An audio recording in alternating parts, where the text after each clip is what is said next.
We've got a lot of great stuff to share with you this morning, and we want to make sure we have plenty of time to do that. So,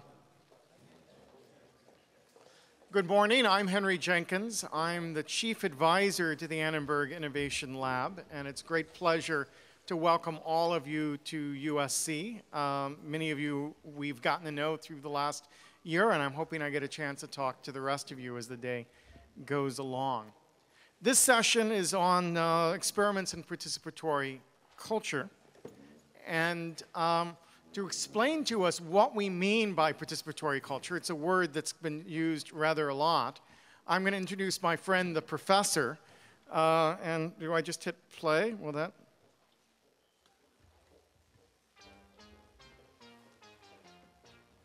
What are we doing? Audio should be up, Brian. The audio? Okay, hold on just a second, y'all.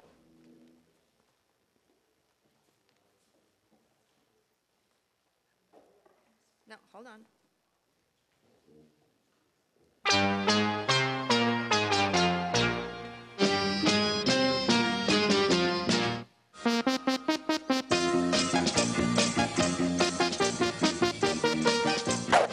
Hi, my name is the Professor.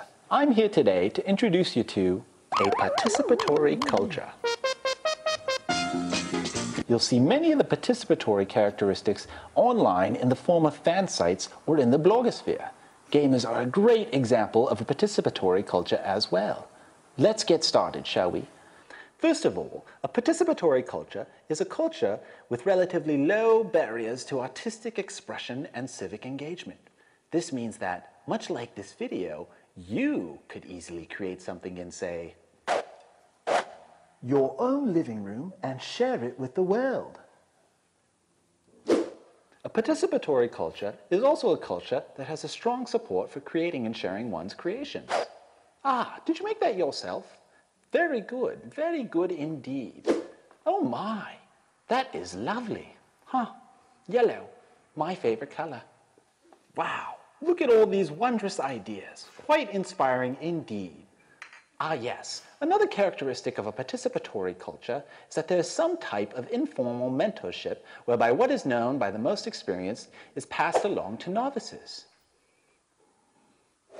As you can see, in a participatory culture, members believe their contributions matter and feel some degree of social connection with one another. And that, my friends, is what a participatory culture is. Thanks for joining us. We'll see you next time. This is the Professor signing out. Bye-bye.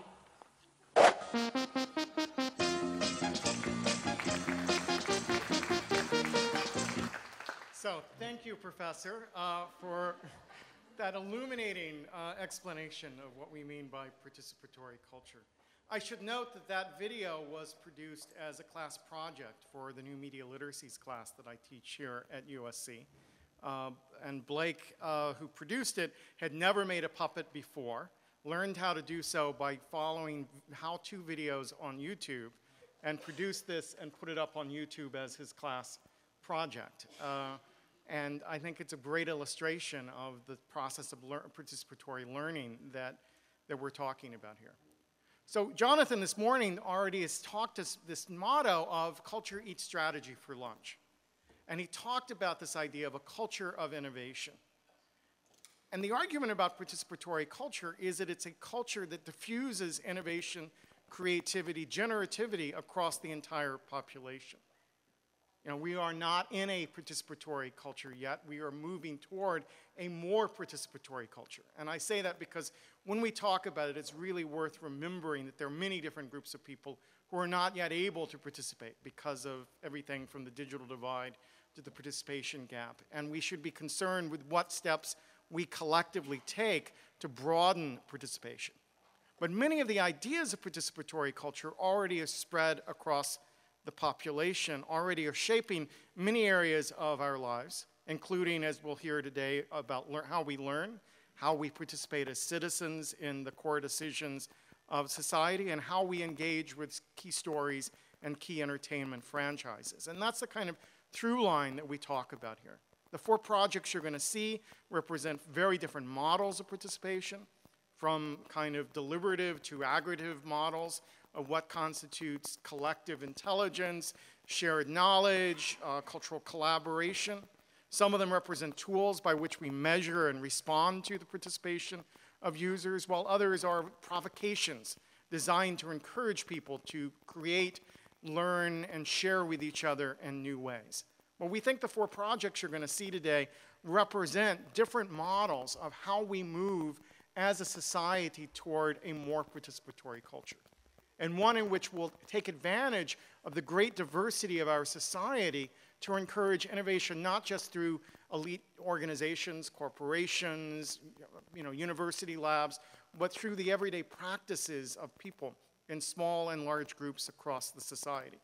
So my own vision of a more participatory culture is one in which everyone gets to contribute, everyone has the skills they need to contribute, and one that lives up to the civic virtue the professor described to us as the ideal participatory culture. With that in mind, let's bring up the folks who are going to present the first project to us. The Flotsam team will come up, introduce themselves, and share what they're working on.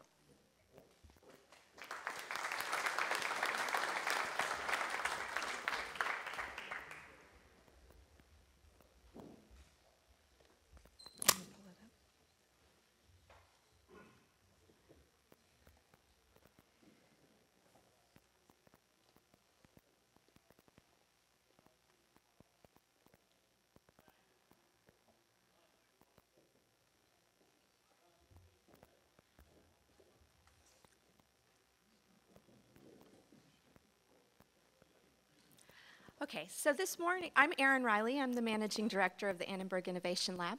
Good morning. And I'm going to share with you a little bit more about the Think and Do tanks that John talked about this morning. So the first Think and Do tank that we held was about a year ago, actually. And we brought a very diverse group together. I see some of you in the room right now.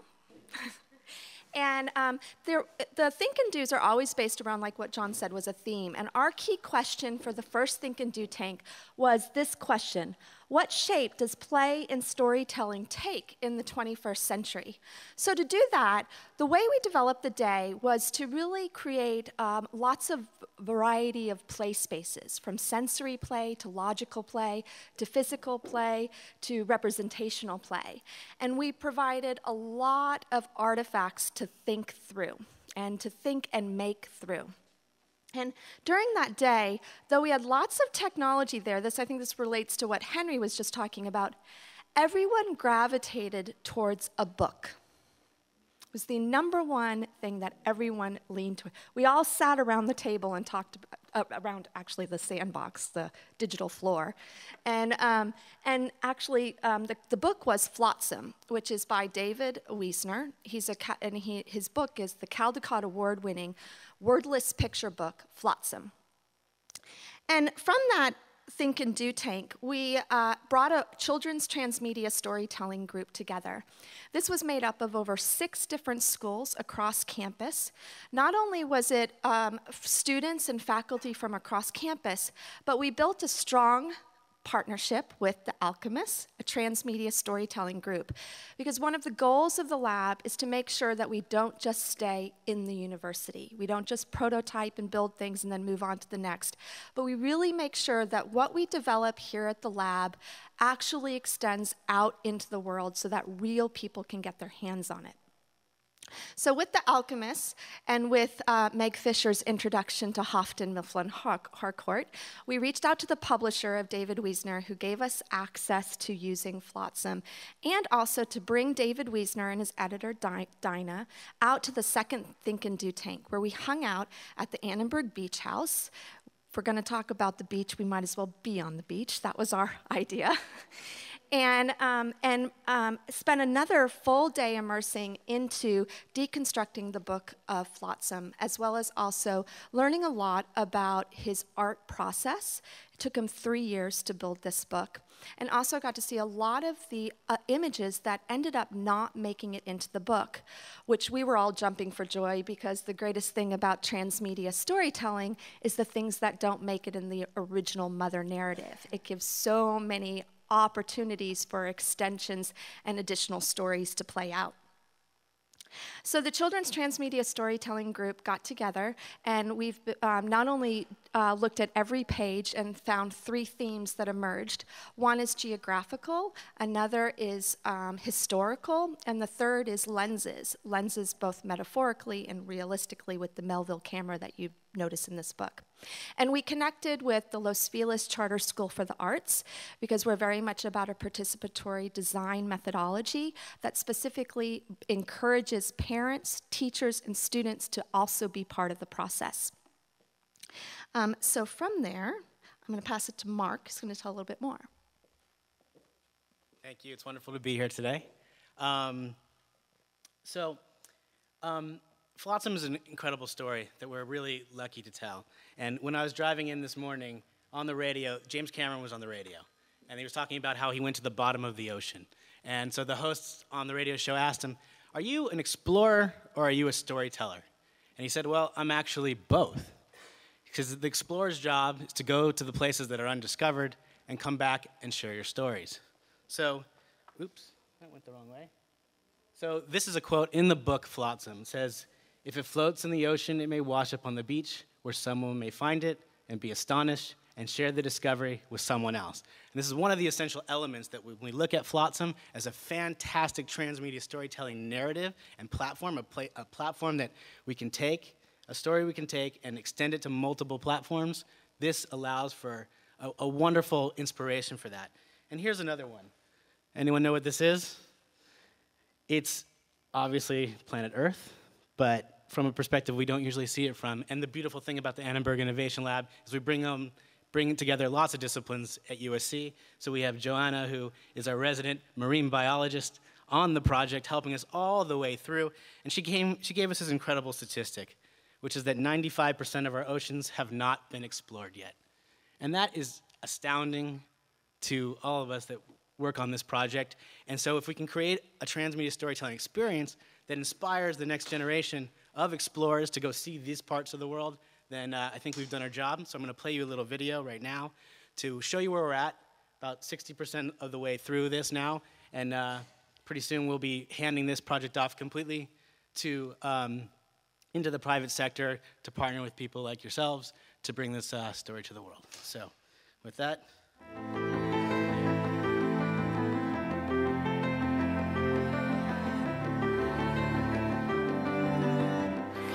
Well, I like the book because it has no words and you can make up your own story to it. And like every time you give the book to someone, they'll make up their own new version. He got out of the ocean and this rised up on the shore of the camera. The camera was in the water and then a pelican came and picked it up. And a little crab looking at the camera like this. There's show cities on turtles with green people, many green people like the little people. Until finally the film was developed. This wordless book is like perfect for that. It gives kids an opportunity to really start to put in layers of meaning and tell their own story through the inspiration of the pictures. That a book like Flotsam then becomes a conversation starter. Because a lot of the sort of emphasis when it comes to kids and media is how media changes them, how media affects them. But how media take on meaning in our lives, we all play an active role in that. It's an open-ended story where you encourage multimodality. You encourage multiplicity of multiple stories layered on top of it. That is a way for kids to personalize the Flotsam story and bring it to their own experiences. The best way we can learn is through multiple sensories, audio, visual, kinesthetic. Experiential learning takes all of those into account. I remember the first time that I dug my hands down into the ground and I pulled up the sand, and on the Atlantic coast you have mole crabs that live in the sand there and they automatically dig back down into your hands. And I had no idea what they were, and I could spend hours at the seashore-line. You know, transmedia is all these different platforms. I mean, today our media mix is infinite. So instead of looking at things from, okay, we tell stories on TV, or we're just people that tell stories in books. We as transmedia storytellers look at how we use all of these to tell one big story.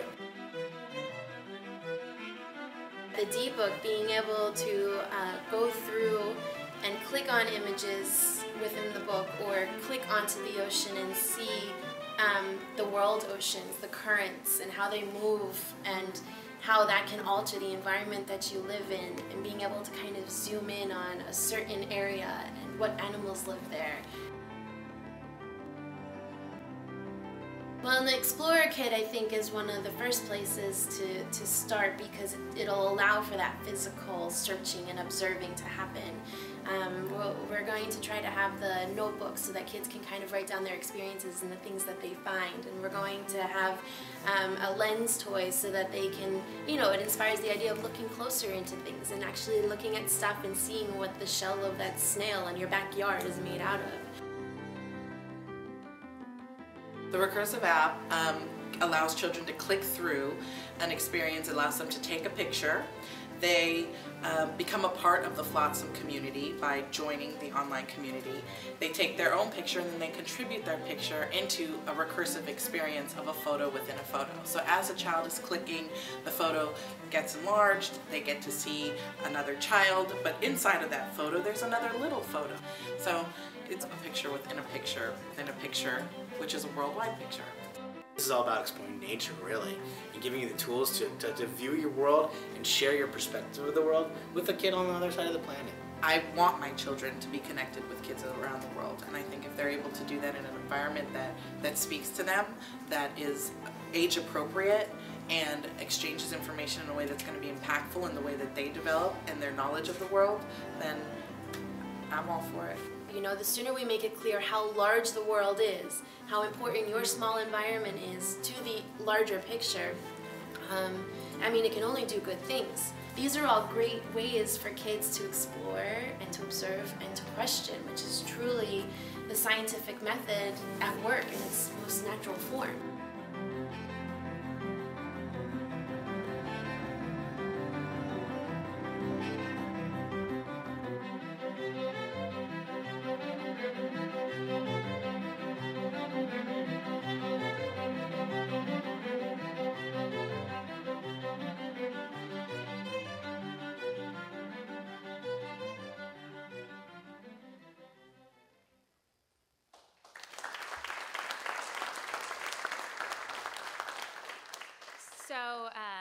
So I'm Meryl Alper. I'm a second-year PhD student here at Annenberg in communication, and also a research assistant on the Children's Transmedia Storytelling Project.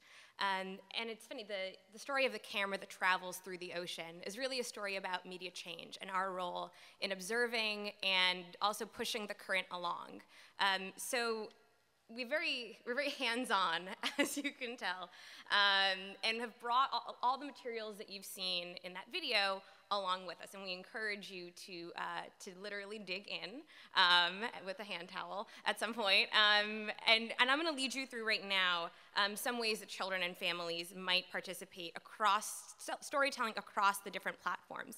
And it is messy in a lot of different ways. It's a messy experience. So there's a lot of ways that you can engage with the physical book, the digital book, the Explorer kits that we have over there, as well as the app that's sort of both in the book and a standalone app. So, and because of that, another thing to really also sort of stress is thinking about things in terms of no tech, low tech, and high tech. There's a stat I have here that's, just 14% of lower income parents have ever downloaded apps for their kids at all, as opposed to 47% of higher income parents. So you have to realistically think about, if we really want this to be a participatory culture, what are the entry points for participation? So I'm gonna go out here, and we have iPads on everybody's table. So if you also wanted to pull up the Flotsam D-Book and play along, I'm gonna just lead you through some of the functionality of the book. So we start off here, and this is a very rough prototype that Ryan Harper has so expertly pieced together for us. So letting parents know off the bat different ways that this book can be experienced. The sort of read function is a little more scaffolded. The create function has a little more input for different kind of developmental stages that anybody's in. The create side allows you to do all sorts of awesome stuff. Telling a story, so telling the story across multiple pages, you can start on any page you wanted to start telling the story. You can, then once you tell the story, you can share it with your friends, with your relatives, and just tell a story about one page. This book is so cinematic and so rich that having kids think about what a story is actually made of, what parts of it, really depends on where you start from and where you're looking, your perspective. Another component, so if we go back out to this read function, it's a little more dynamic in terms of how it relates to all the different key parts that we have over here. So I'm going to take you to what we are calling the aliens on vacation page. Which is a lot about perspective taking and a little mini flotsam camera that is falling off the side over there. And so as I wave my finger around, the idea that we're blending the fiction and the nonfiction. So these giant seahorses happen to lack a stomach, like all seahorses do. And they eat constantly. They may be looking to eat those aliens, you never know.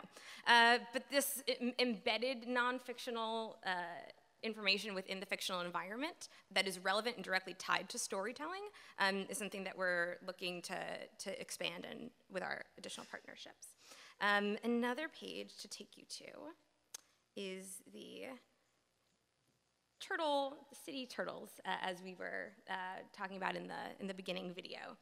And we're thinking about the ways that intergenerational play can be enabled by storytelling. So we're thinking of, with all of the components, parent guides that will go with each of the pieces, as well as completely within the story. So because it's a wordless picture book, parents can feel intimidated. How am I supposed to talk with my kid about this? There's no words. I'm not reading the script. What do I do?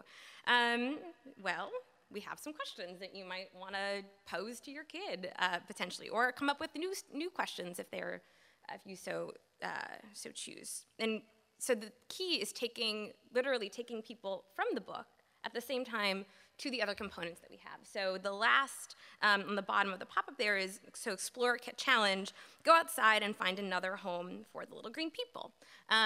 So if I can have a volunteer from our, Tisha, thank you so much. Gosh, thank you for being such a completely serendipitous volunteer. To go over and, we have sort of a setup of the sandbox, and you can go in and play and engage with taking stuff from the kits that we have over there. There's the little octopus tail sort of hanging out with trading cards, so again, the low-tech version. And so if Tisha was really engaged in the book, her mom could take a picture of her and snap it up, and lo and behold, upload it back into the recursive app that we've got over here. And oh, look, there's Tisha's part in the book. So we're talking about touch here as something, on an iPad is smooth, but we're also talking about touch in a really dynamic ways. And Joanna's going to talk a little bit about how science is engaged, marine biology is part of this as well. Hi, everybody. So the Flotsam Project is a really great avenue for marine science education to be brought to children all over the world, especially because it's a wordless storybook. Everybody can experience it. And so one of the things it really encourages through its Explorer Kit and the Optic toy is for kids to go out into their backyard and see what's out there. Especially here in Southern California, we can go to our backyard, the beach, and find some of these incredible creatures. We have this touch tank provided from the Wrigley Institute of Environmental Sciences out at Catalina Island, and kids can go out and find something like a starfish that only has 2 arms right now, but you can see that there's actually 3 more being regenerated as we speak. Why is that happening? And this project and the resources that we have available will allow kids to ask these questions, to take photos, to share it with other kids around the world. Other things you might find out there include something like this. It's a sea slug. So you can all come over and touch it and hold it and explore it a little bit more. But it's a really great avenue for marine science to be brought in because the marine science world is huge. It's global. We're all connected. And so this way, kids can communicate with each other and really learn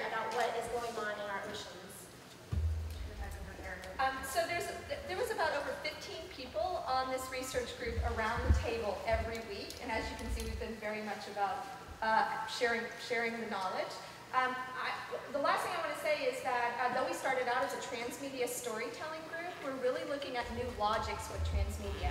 So from this tactile, from screen to actually tactile experiences, we're really looking at what does transmedia play look like, and how can we actually experiment with our surroundings as a form of problem solving. Thank you.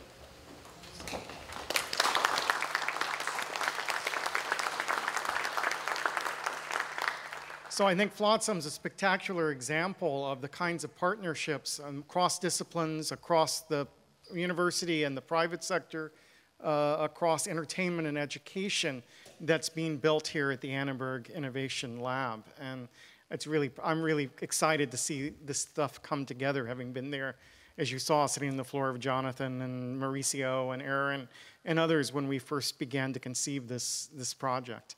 So next up is Twitter sentiment analysis for Francois Barr.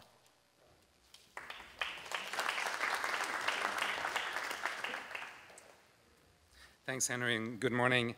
I'm thinking I need to find a way to work in sea slugs into sentiment analysis. So what I'd like to do is start by presenting the project, and then I'll backtrack and explain a little bit of what's behind it. If you'd like to follow along, you can get to this page at politics.twittersentiment.org. You don't even have to add the streams. It will come up by itself. So this is a project that brings together teams from two schools within the university. One is a team of computer scientists at the Viterbi School, especially from the SAIL lab, Signal Analytics and Interpretation Lab, that's headed by Sri Narayanan. And some of his students are on here. I saw Abe Kazemzadeh this morning. I don't know if he's in our room or in the next one. And Dohan Khan. Oh, Abe is over there. He will be standing next to the other version of this dashboard during the break. We've also worked with one of the students at the lab, Hao Wang, who's built the infrastructure behind this. And then with a large group of anywhere between 5 and 25 students in the communication school, so I won't name them all, but I would like to thank them. Depending on which week, we get a different crowd that comes. Their students were experts in political communication, in understanding the Twitter culture. Even though they may not be directly able to program complex things in Python, they really are a very important part of this project. So before I explain the articulation, let me just describe what you're seeing. This is real time. So you have a clock at the top that tells you it is 10:13, which will help me keep track of only speaking for 10 minutes, which I was told to do. Or maybe we may extend a little bit, but what you have on the top right is a graph that shows you how many tweets per minute are being produced by the 100 million Twitter registered users that have to do with the political election cycle that we're in. So there are tweets that have to do with, oops. I need to revive this. We'd have to do with the campaign that we're on at this point to elect a new president. We're extracting tweets from the entire traffic from what Twitter tells us is about 250 million tweets per day. And we're using rules to extract traffic that has to do with those candidates. Now, it would seem to be a simple thing. You would think, I'm just going to enter the name of the candidate and we'll get everything about that candidate. It doesn't quite work that way because people may not mention the candidate in their tweet, or they may mention him or her but not spell it correctly. You'd be surprised at how many spellings of Beckman you can find on the internet. So we have to elaborate a number of rules, and this is where the collaboration becomes really important, because it's important to understand the practice of tweeting to figure out how do you extract traffic about the election from this vast amount of data. We now have over 200 rules. There are long strings of Boolean logic that say find this but not that, or find this when it's next to that, etc., that extract this Twitter stream from the entire Twitter volume. The next thing we do is we run this through a sentiment analysis model that is based on a computational linguistics algorithm that is trying to say, when I see 140 characters, is that something that's positive? Is that negative? Is that neutral? We also have a bin for unsure when we can't figure out what it says, and then associate that with a candidate that's referenced in the tweet. So what you're seeing here displayed again in real time is the number of tweets that are positive or negative about each candidate. Negative is in gray, positive is in orange. If I tap on it, it displays the number of tweets in the last 5 minutes that were negative. So we see that in the last 5 minutes, Romney got 117 negative tweets about himself and only 33 positive tweets. So these are really small numbers. Nothing's going on, or it's 10 in the morning on a Friday. If there was a debate, it would be a lot more exciting. And we'll try to see what that looks like in a moment. Bottom left, you have a number of statistics. How long has the model been running since it last crashed? Because again, we try to fail harder as we're encouraged here, and it does crash occasionally. It's been up for quite a while, 310,000 seconds, so that's not bad. The rate of data we're collecting, again, in this very slow Friday morning, is 66 tweets per minute. That's not big data. We go up to several thousand when something's going on. And what you have on the bottom right is words that are trending. So we're trying to extract from this tweet stream words that are very different from what was in the tweet stream in the last couple hours. And this is a way to find emerging themes during the campaign. So again, what is different about this is really that it's real time. And most of the analysis that people have done on Twitter is after the fact. They accumulate huge databases, and then 2 weeks later, they tell you, well, something really happened on Thursday night at 5 p.m. But sometimes it would be useful to know a little bit in advance. One of the other aspects of this project is that we're using humans to check the algorithm and to train the algorithm. One of the things you can see here are some of the tweets that have been deemed by the algorithm to be negative or positive. And again, these are things I probably can't say on microphone in some cases. The second one is really negative, so we'll pick this one. It's got a really negative score here. It's gone, now that's much better. So one of the things you can do is if you don't agree with our algorithm, and again, you can do that on your own tablet, is you click on a tweet, and you'll be brought to an annotation interface where you're asked to rate this tweet. So we're asking you, what sentiment does this express about the candidate who's referenced in this, which in this case is Rick Santorum? Is it positive, negative, neutral, or are you unsure? And you can, so I think we're pretty sure about this one. We would say negative. One of the real tricks about doing computational language analysis on Twitter is that tweets are amazingly sarcastic. So, about 30% of all the tweets we gather can be described as sarcasm, intense sarcasm. And that tends to throw off computer model. So for example, if I say, oh yeah, that Michelle Bachmann, she's a genius. I may not quite mean it literally. So the computer will see, oh, genius, that's a good word. This may be positive. But what we're trying to do is train the model to recognize the signature of sarcasm. And one of the ways we do that is by asking the human annotators to tell us, yes, this is sarcastic, so that we can extract that from this corpus some signs that sarcasm is present. One of the simple examples to understand is when people put one word in quotation marks, just one word, it tends to be sarcasm. Bachmann is a genius, and so you know that you just invert the valence of the word. If genius is positive, then the 2 quote marks means negative. Many other things that happen within Twitter that have the same characteristic.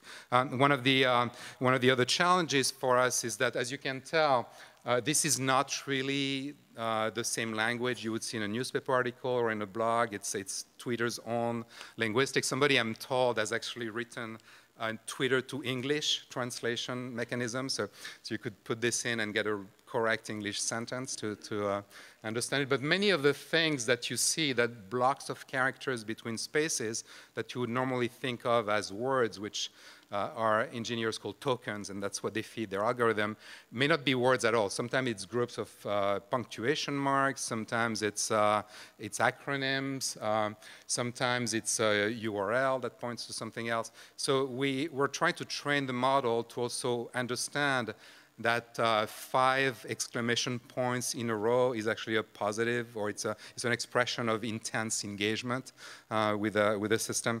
So that's basically what the dashboard. So I don't know who's trying to call me. Hey, Anthony, we're busy. Sorry. Again, the challenges of doing live presentations here. Anthony was helping us setting it up. I don't know if he thinks I'm doing something wrong and that I should adjust this. The last thing I wanted to do in the 3 minutes I have left, as I'm being told from the back of the room, is take you back to January 19th, which was a day when there was actually a debate. So we took some of the video from the debate in the beginning. You may remember January 19th was the day after Newt Gingrich's wife went on television and described some of the problems they had in their relationship. So that was the first question that Anderson Cooper asked Newt Gingrich. And then I'm going to show you a video of the dashboard at that time, which had a little bit more movement than the one we have today. So first, let's start with the first few minutes of the debate. And just as Speaker Gingrich surged into contention here in South Carolina, a direct, fresh character attack on the Speaker. And, Mr. Speaker, I want to start with that this evening. As you know, your ex-wife gave an interview to ABC News and another interview at the Washington Post, and this story has now gone viral on the Internet. In it, she says that you came to her in 1999, at a time when you were having an affair. She says you asked her, sir, to enter into an open marriage. Would you like to take some time to respond to that? No, but I will.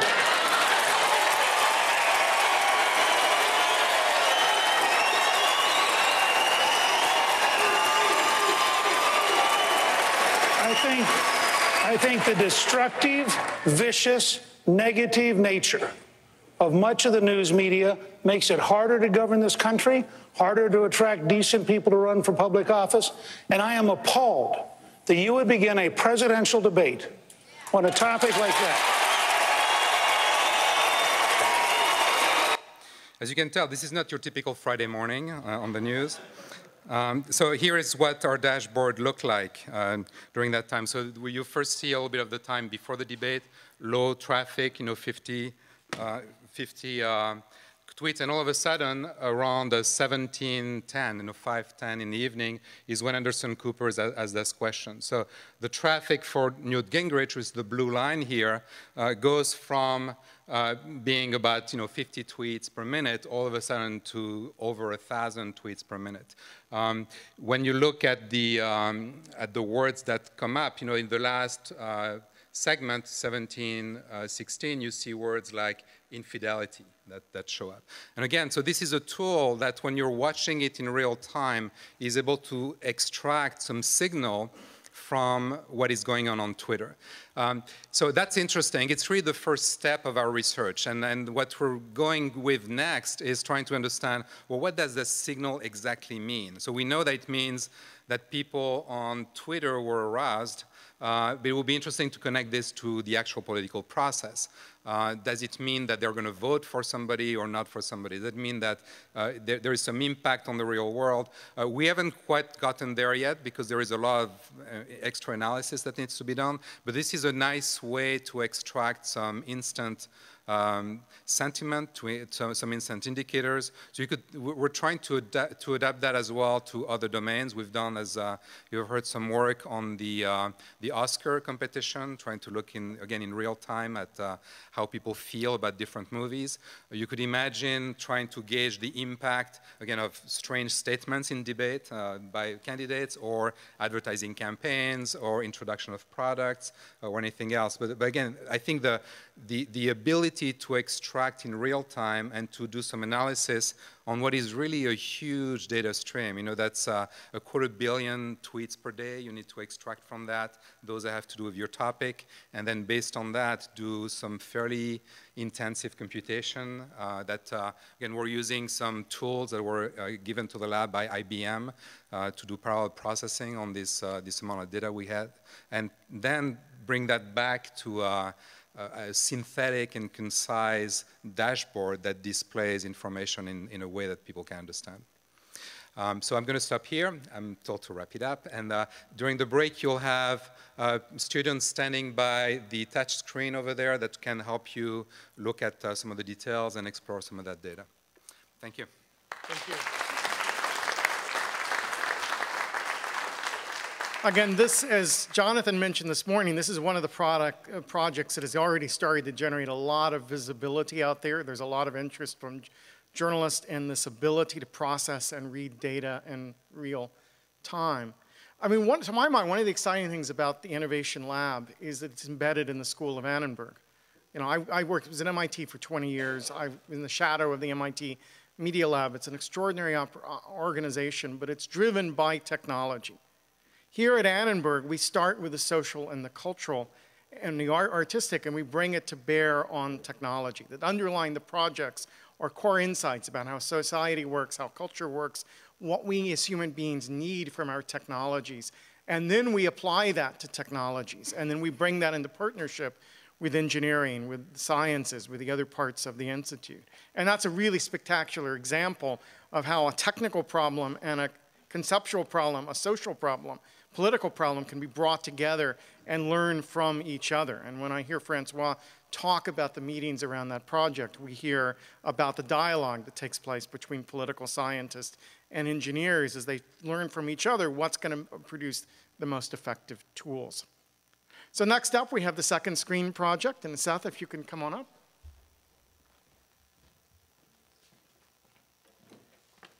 Hi, I'm Seth Shapiro. I'm a research fellow at the lab. And just parenthetically, to talk to the power of Francois' work, I actually have a friend that does Twitter sentiment analysis for a major hedge fund. And at a cocktail party once a while ago, he was sharing that around the time of the Oscars, not this one, the previous one, there was a major sell-off in Berkshire Hathaway. And their thesis was that Twitter sentiment was so negative around Anne Hathaway at the time that it actually triggered a couple funds that were doing this kind of work to sell. So I have absolutely no idea whether that's true, but it's a cool story. Anyway, I'm going to briefly talk about the power of second screen and why I would argue it's really transformational. And then Ryan is going to come up and share one of the projects that we're doing with DirecTV in the space. So can we switch the... How do I do it? Normal iPad. Thank you for that. I don't know where the file is, but thanks for that. Keynote. I think it's in PowerPoint, but... Oh, in PowerPoint? I mean, I sent it in Keynote, but I think it got converted. Do you know where it is, Ryan? Is Ryan here?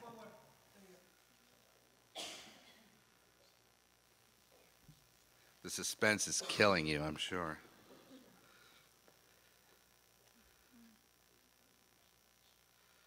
See, I should have saved the Twitter story for now. Okay, so really quickly, I'm going to go through a couple aspects of this story around second screen. So the first question is always, what does that mean? That's the frequently asked question. So there are iPads at every table. If you're looking at one and you're looking at this, that's what it is, right? So whether you have an iPhone or an iPad, the notion of second screen, I would say, is essentially that as devices proliferate, the sum becomes larger. The whole becomes larger than the sum of its parts. And we see this sort of synergistic situation where the additive nature of multiple screens creates new forms of engagement and entertainment. So really quickly, I'm going to go through some data. The first thing that I would say is that, and I mentioned this in the little clip you saw before, the growth of the tablet has been pretty astonishing. So if you look at you can't really see this from there, but this is essentially the growth of the tablet relative to every other major consumer platform. It's actually in here. that the actual numbers were, and now it's actually hockey sticking even further. So the growth of this thing as a platform has been amazing. It's been going into more and more people's hands, and that has not been without other consequences. So here you can see that the actual sale of tablets has eaten into laptops and actually has destroyed what was previously viewed as a big growth sector, which was the notion of netbooks. So tablets are here to stay, and they're getting larger and larger. Another thing that we know is that video consumption on tablets has also been astounding. It's up 22% generally quarter by quarter, and for those of you that are video geeks, that's by any metric. So you can use video streams initiated, video streams completed. Across all of those, more and more people are watching video on multiple devices, and what they're also doing is watching more and more TV while they use those devices, probably around 70% or higher. And the other thing that they're doing is a hell of a lot of different activities on their devices while they're consuming sort of mainstream media. So what does all of that mean? These are facts that we know. We can start to see some interesting patterns. For example, when we look at Facebook likes as a digital artifact, major TV shows are astoundingly successful. So the Family Guy has 42 million Facebook likes. Now, the economic power of that or the creative implications of that aren't necessarily clear, but that's a big number. So a large movie star, for example, I think, I'm just trying to remember now, but maybe Beyonce would have 25 or 30, you know, it's sort of the top of the music game in film. I think Avatar has maybe 20. So those are big numbers. And what we're seeing is in the proliferation of the different services that cooperate or play with television or traditional media on devices, there's a similar hockey stick. This is just one particular second screen app called Get Glue, but across these apps we're seeing this kind of activity, just insane ramp up. And another thing that's really interesting is that the proliferation of these devices across functions has become something actually worth tracking forensically itself. So for example, this is an interesting blog that tracks, I don't know if you can see it, but these are all different second screen applications that relate to the consumption of media. And what this guy has done is he's divided the television ones into branded TV experiences, third-party apps, and ones that are actually run by operators. And then there's a further classification here of second screen apps by simple, social, seamless, and several other criteria. So you're seeing this really robust ecosystem that's not necessarily coming from the top down. It's often coming from the bottom up. This participatory culture that Henry talks about is really influencing the shape of these sort of experiences. And to round this out, to echo a little bit of sort of Francois' discussion, but from a media perspective, initially what we would look at was sort of the gross patterns around this stuff. So this was the way that tweets were looked at a few years ago, but that's actually evolved to the point where there are models developing where folks are aggregating that data and actually using it to develop new models. Some of those new models, for example, are this, which is essentially a participatorily driven model that becomes a proxy for TV ratings, right? Because if that many people are talking about X Factor, what does that tell us about the heat or the value of X Factor? And so actually that's now moved up to the point where it's not happening just for shows, it's happening for networks. And so this enterprise is about ranking television networks by the amount of social activity around them. Really interesting and huge implications economically and creatively. Okay, so what does this mean creatively? I'll give you an example. So a few years ago, I was with the then head of programming at MTV right around the time. Have any of you seen the VMA Twitter stuff happen? So essentially, there's an iconic representation of different talent that people are tweeting about. So in this particular year, there was a time delay.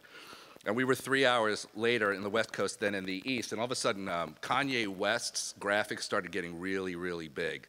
And so we kind of knew that something was going on, and then Taylor Swift started getting really, really big, and it turned out that he had gone on stage and said that she didn't deserve the award, that Beyonce did.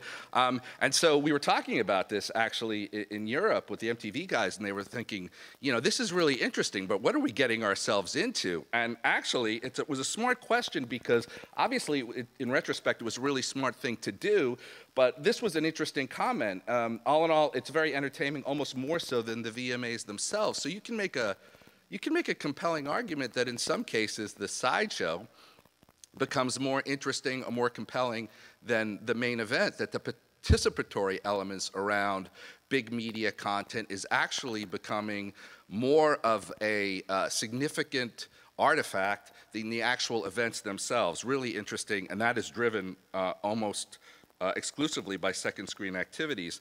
A few more examples. This is the same sort of experience that Francois was describing for politics, but this is for the Grammys, I believe. You can see Twitter traffic happening around various performances. This is not exclusive to television. This is an example of some of the stuff that Disney's doing. They actually had a very pronounced strategy a while ago with the birth of Blu-ray and BD Live around this notion of 4 pillars, these different interactive constructs that they were going to introduce around different films. That's migrating to the second screen experience. And indeed, in politics, we're seeing the same thing. These apps are taking more and more of an active role in discourse. So to round this out, we're seeing a lot of things happening around this space, and some of them are interesting from a business perspective, but some of them are really interesting culturally. And I think those are the things that are most vital from the perspective of the lab. For one thing, this sort of traditional notion, you know, a lot of times people will ask, is cable going to die? When is TV going to change? Well, it's hard to say sometimes when you're in the middle of it, but it's already starting. Not that cable's going to die, because it's not going to die, it's going to morph. But the notion of media is actually changing probably more quickly than it ever has. And one of the aspects of that is that we're seeing more and more of this move, whether anybody wants it to happen, at sort of the controlling production entities, from a monologue into a dialogue. And in terms of sort of just to round out the scope of this, DirecTV is a sponsor of the lab. One of my former colleagues from DirecTV is here. I actually was the content production lead for the launch of TiVo about 10 years ago from DirecTV. And at the time, there were all these questions like, who cares? This is just like a VCR with a hard drive. What's the difference? And I think we know now that there was a significant difference. And one of the things that I would suggest is that shows like 24 or Lost were creatively really given a nice push by the creation of this new platform, because the notion of these sort of linear serialized television experiences was something that the DVR facilitated. If you watched the first episode, if you had missed the first episode of 24 pre-DVR, would you have watched the second? It's a lot less likely that you wouldn't have been able to do that. And so, in summary, I think culturally the thing that fascinates me about this is a Picasso quote: "Anything new, anything worth doing can't be recognized." The opportunities presented by these kind of things are really enormous, and it's going to be a really exciting time. And we're looking very much forward at the lab to participating with partner companies and other creatives in helping to shape the opportunities around that. And with that, I'm going to turn it over to Ryan, who is going to show the DirecTV Kids Remote. Thank you. Hi. So I'm on the technical staff of the Annenberg Innovation Lab, and myself and a few others, Adam Kahn, who's a PhD student in Annenberg, and Kathy Lee, who's a designer in the Roski Art School, have been working with DirecTV and private beta API they have to control individual boxes to create what we're calling a kids remote. And so what the kids remote does is provide HTML5 framework that has drag and drop technology in it, so that you can actually change the channel without dealing with a physical remote or without dealing with a whole bunch of drop-down screens. So this app is on all of your iPads, and we have Annenberg in the lab, who is showing the DirecTV box in the lab. So that was Annenberg calling earlier.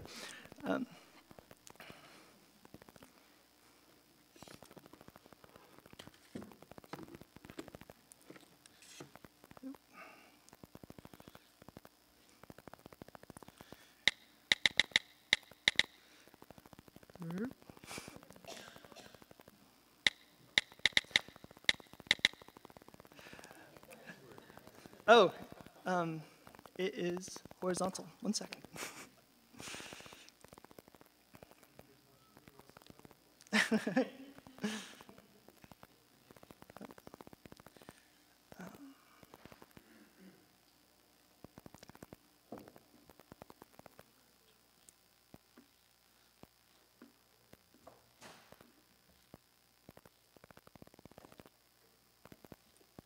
Great.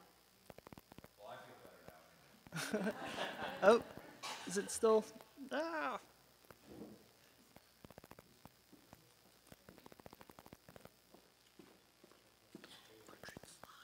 Oh, it's still locked. It's in settings. Sorry, 1 second.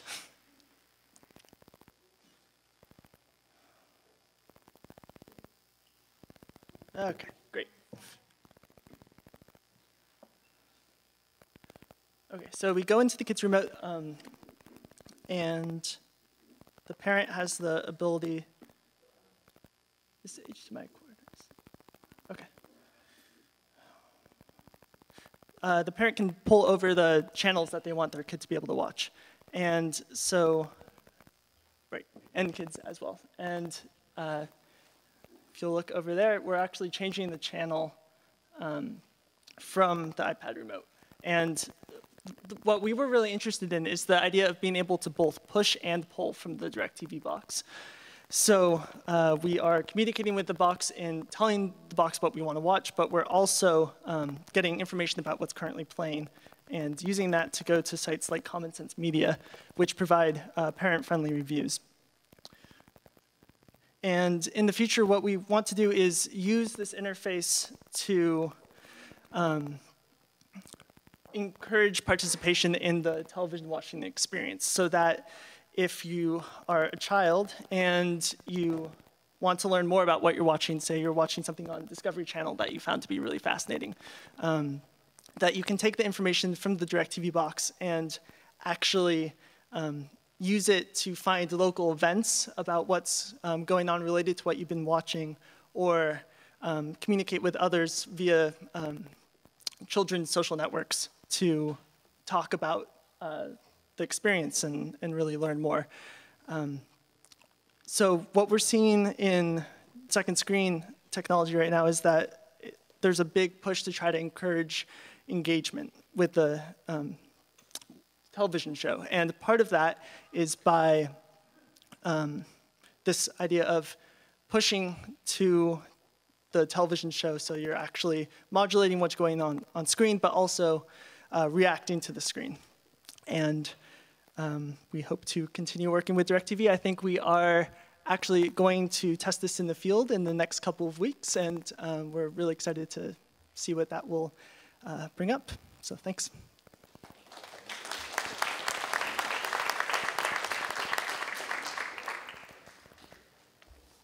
Thanks.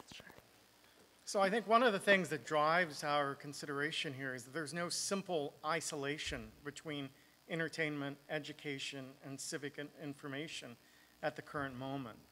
Many of these projects cross over between how we think about stories delivered, entertainment experiences, pleasure, and how we think about learning. So that same device can allow kids to find shows they want to watch, and parents to identify shows that they think are valuable for their kids to watch. The same device may allow them to draw in the best of educational content, or Tom and Jerry. And we saw with Flotsam the mixing and matching of a children's picture book with marine biology. We think the same principle works in the other direction. Can we bring play? Can we bring entertainment into schools and foster a different kind of engagement in the classroom? And that said, I'm going to turn it over to the play team, who are going to talk about some of the work we're doing with education. I'm back. Okay, so play is pretty much a guiding value of the lab, especially with anything related to children, youth, and media. And it's also an acronym for Participatory Learning in You.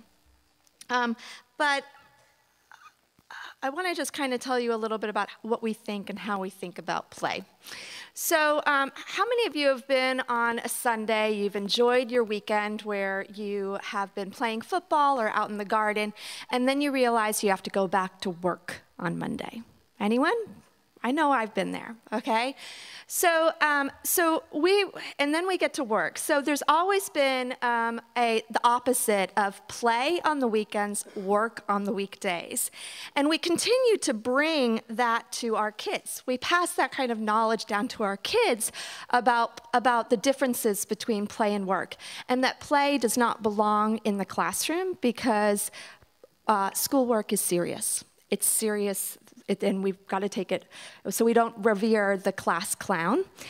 We actually really have set the school space as a place where as children grow up, we lose the kind of fostering of experimenting, of being able, the ability to fail and fail often, which seems to be kind of one of our key themes of the lab. And we've also seen this in students that have come here to college. You know, here we are in a university, and they've lost their sense of play because they've been in a K-12 setting where they've been taught to the test. And so by the time they get to college and they're like, oh wow, I can like pick my own subjects, I can really kind of think of the future of my career, the key question that a lot of the professors here get is there going to be a grade on this? They're still asking that question. So another reason why we really focus on play is over the past couple of years when we've been doing our research, we've been doing research on the new media literacies, which is a set of social skills and cultural competencies that we feel everyone, both children and adults, need to acquire in order to be a full participant in this rich media landscape. And as introducing these 12 new media literacies, we found that the one that both teachers and students gravitated towards the most was the new media literacy play, which we define as the ability to experiment with your surroundings as a form of problem solving. So teachers realize they're hanging out with kids all day long, and they know that the whole entire landscape, you know, with technology and with media is helping to shift the way we learn, that learning is happening anytime, anywhere, and that we really need to start looking at the learning ecosystem and being able to break down the walls between the traditional classroom and outside spaces such as fan clubs or sports or Girl Scouts, where they're also doing some learning, or even actually just on their own with their friends, hanging out in the bedroom, which is a common place for kids to hang out and play. So we were trying to think about playing. How do we encourage teachers to play outside the box? And one way that we did that is we partnered with RFKLA, Legacy in Action, which is a nonprofit organization situated on the campus of the Robert F. Kennedy Community Schools. And these are 6 small public schools that are focused around social justice. And this media lab we were asked to be the academic partner, and we brought play as a research program to RFKLA. Where we developed a variety of programs. We started with kids, with a tweet.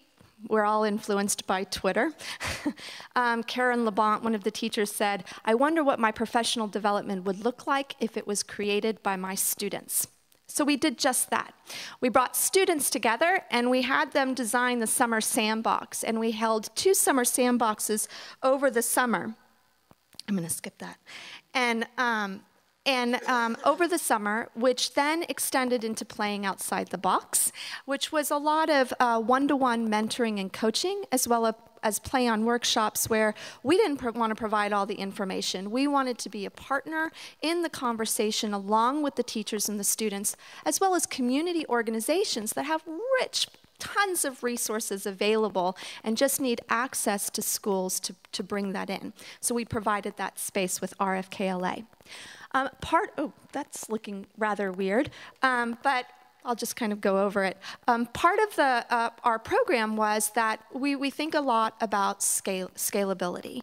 Here we are working in the local, in Los Angeles, and we're trying to make impact in our local community, but we also know that there's an interest on participatory learning across the United States. So how can we actually, without having to go everywhere, really start thinking about a scalable model? So one way to do this is we designed the playground.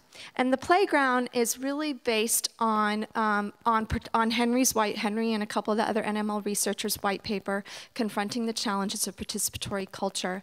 We took the forms of participation and turned them into 4 C's of participatory design, which is, are there meaningful mechanisms to create? Are there powerful ways for us to circulate between networks of networks?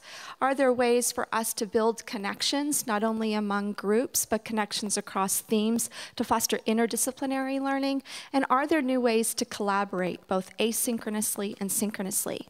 These 4 C's have been designed. This is actually our 3rd iteration. So we've been really thinking about this platform for a good couple of years now. And in this playground, the overall platform is a curation platform. It's an opportunity for anyone, both students and adults alike, to develop networks on their themes that they're interested in, and to develop what we call challenges. Now, I just want to tell you a few key features, and then Laurel's going to share with you more as to what we mean by a challenge. But some of the things that we worked with in this design model is that we really knew that context mattered. So to create context but still create a circulatory model, we focused on one of our new media literacies, appropriation, and the ability to remix and sample content. But transparency matters. So instead of reinventing the wheel, we created a model where every time you remix something, it's connected back to the original, so everyone can continue to build upon each other. Mentoring also matters. Very inspired by the beta review process of fan culture, we've developed a new assessment model. Badges are very big right now, and instead of looking at individual skill, we're looking at a collective intelligence system. So instead of assessing individuals, we're assessing the network, and you can compare your own individual participation to the participation of your entire community. So at that, I'll pass it on to Laurel, and she can share with you more about what we mean by a challenge. Thank you all for bearing with me. My name is Laurel Felt. I'm a 4th-year doctoral candidate here in communication, and I'm up here thanks to the support and expertise of my team, Henry Jenkins and Aaron Riley, of course. Also in the back, we have Vanessa Vardabedian, the play coordinator, Kirsten Carthew, who provided that one-on-one mentorship in the Playing Outside the Box program that Aaron referenced, Akfa Khan, our amazing intern, and Jane Kagan with RFKLA, who's such an important partner for us. Just a few folks who are also part of our effort. So, by show of hands, who recognizes this image? Yes, yes. And you, sir. Yes, can you tell me what we're looking at? Yeah. Cosby in a pixelated form, that is absolutely correct. This is a screen grab from a YouTube clip that was illegally put up, because you know that is copyrighted material. But here we're using it in an educational way, so I feel fine about it. Yeah, if we had a little bit more time, I'd show you this whole clip, but it's hilarious. This is Bill Cosby sliding on a pair of tap shoes and just making some noise. And then tap dance impresario comes in, does a little jig. Maybe after lunch, if you ask me, I'll show you my tap dance skills. And then he says, challenge. And Bill Cosby starts doing some ridiculous moves, shows off what he's got. The actual tap dancer does another routine, says challenge, and they go back and forth and back and forth. This idea of a challenge is at the heart of the Playground software, which is an online platform for transmedia and multimedia learning. So this concept of experts and novices coming together, showing what they've got, offering contexts for building upon one another's work, for engaging in critical thinking and asking questions, helps to explain our notion of a challenge. The word challenge also conjures up the idea of adventure. It makes us think about video gaming and some of those spaces in which failure isn't necessarily a cause for tears. It just means that you pick yourself up and try again. And it's how the game is played. So moving on, yes. I love, by the way, that the titles for our slides are at the very bottom. And that which should be moved down a little bit is at the very top. It's very playful. You kind of never know what's going to happen when you put things in the real world, right? And you just kind of have to roll with it. So I feel like this embodies our philosophy very well. And this here is the template for a challenge in the playground. And challenges are made up of media elements, both text and non-text. There's opportunities for interactivity as well in the form of what do you think, which are questions that are posed to users of the challenge in which they can reflect critically on their participation. There's also your turn in which you can throw down and deliver a couple of novice steps like Bill Cosby, or a few expert buffalo steps like Sandman in the previous image. And your turns consist entirely of non-text elements. So it's a way to think through and use media, putting up a clip to respond, putting up an image to respond. I'd also like to point out the fact that challenges consist of other interactive rich media elements such as RSS feeds or Twitter feeds, so that your awareness of a particular subject can grow, while at the same time you have the ability to remain in touch with what's happening in that subject area on a broader scale. That's why this might look like a web page, but its functionality transcends a web page. This isn't just a static representation of a few JPEGs that you programmed in from the back end. This is a site for conversation. So what makes up a good challenge? Some of the things that you might think make up a good lesson or a good piece of graphic design. I love it, it's at the bottom. You want to think about your use of white space. You want to think about a path.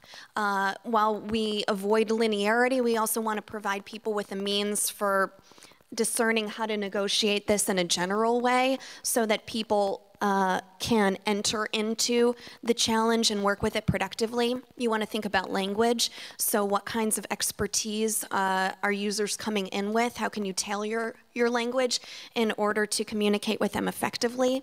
It's important to note that the playground is open for all audiences, youths and adults alike. There's no special way to get in if you're an adult or a teacher so that you have increased capacities or you're talking to a different set of folks. This is a place for all learners to come in and to play with one another. You also want to think about your goals. So if there are specific things that you want your user to walk away with at the end, you'd best build in means for them to get there along the way.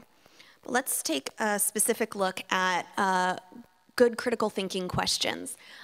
In the playground, the specific challenge that I built uses that media element, which some of you might recognize. Anyone? Yes, from one of my favorite films, My Cousin Vinny. So Joe Pesci's character asks a lot of critical questions of Marisa Tomei, or Mona Lisa Vito, up on the stand when she delivers the killer testimony that proves that the defendant's car could not have made those tire marks. And he says, "Are you sure?" She says, "I'm positive." "How can you be so sure?" And she goes on and explains her reasoning in a way that proves irrefutable, even to the dyed-in-the-wool expert that the other side has brought in. So we want to invoke that same rationale in what do you think questions, that you want to transcend yes-no questions or objective fact-based answers so that students or learners really can explain their reasoning in rich ways and show a little bit about their own identity. You also want to provide means for multimedia answers. So sometimes text is productive, and to know how to write is, well, worth it. How about that? Well, I can see it. I'm playing. Someone, help. Thanks. I'll cover. So you want to use multiple types of media. Sometimes it's productive to work on your writing skills, and sometimes what we need to do is really focus on a multimedia literacy so that you can read, write, and think through media, importing video clips and images in order to make an argument. Other elements of a good way of thinking include scaffolding. So you want to provide means for going from a very concrete example to extracting a general principle or theme and thinking about how you can transfer learning from one domain to the other. That's really the trick. In terms of bias, which is another skill that we'd like to inculcate for our students, how do they recognize bias, particularly in media? This is a classic hallmark of traditional media literacy. We want them to think about what types of media are being used. Joe Pesci is a looker, isn't he? So you want to think about what kinds of media are being used. In the next example here, we're at a perfect place. Let's stop. You have Twitter. And so if Twitter is being used in a challenge, what does that imply about the author of the challenge? What kind of person is it who uses Twitter? And specifically, then you can look to the feed. I admit this is my Twitter feed that I took a screen capture of. So I'm following the MIT Media Lab, Foreign Policy Magazine, the Norman Lear Center. Clearly, I'm a girl who loves to party. So this gives you a flavor of who the author is as well. You can look at the platform, you can look at the content, and start to piece together a portrait of who is making this media. And having that awareness is productive indeed. Then you can look at the types of arguments that are being advanced. So in these two clips, they both speak about the importance of play. Clearly that shows that that's my ideological bias. That's the place that I'm operating from. You can go a little bit further and think, what's missing? Was it irresponsible of the author of the challenge to not provide a counterpoint? Does no counterpoint exist? You can then challenge your users to go out and find evidence that might refute the point that was made, and then they can reflect on how easy or hard it was to find that evidence, and finally bring it all together, piece together what kind of media this person uses, what specifically they're looking at, what they left out, and get a better appreciation of who the person is and what are their goals. What do they hope that you're going to walk away with at the end? So I invite you to play with the playground, which is set up over on that station. You can create your own challenge and experience some of the rich affordances of the platform, which was piloted with some of our teachers, 10 specifically, in public school contexts. And you might specifically want to take a look at the Occupy Wall Street challenges that were made by high school students. Thank you so much for your time.